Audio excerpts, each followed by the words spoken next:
2 enquêteurs de l'Octrice, ceux qui ont mené ces investigations, ont longuement été auditionnés aujourd'hui par visioconférence.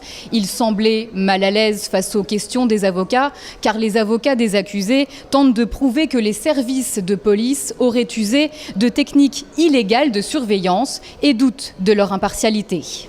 Nous apprenons de manière ahurissante que l'expert est à la fois un contractuel avec le ministère de l'Intérieur et en même temps, sur question, il nous dit que c'est à ses heures de repos qu'il devient expert. On apprend également qu'une société privée, unipersonnelle, c'est-à-dire une personne seule, qui n'a jamais déposé ses comptes, va se charger de transcrire les conversations issues des BlackBerry. La transcription est une mission confiée uniquement à des officiers de police judiciaire ou à un juge d'instruction. La position de la cour d'assises spéciale est également pointée du doigt par les avocats des accusés.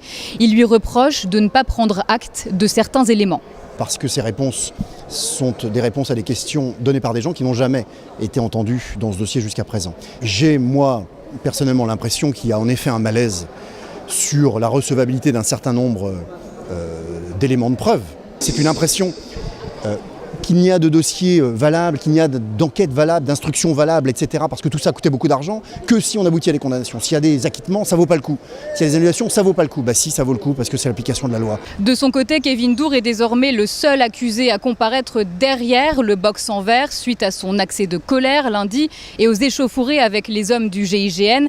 Ses complices présumés, eux, ont été déplacés en face dans les boxes sans vitres. Kevin Dour s'est d'ailleurs montré assez agité aujourd'hui. Il sera auditionné demain avec ses 6 co-accusés.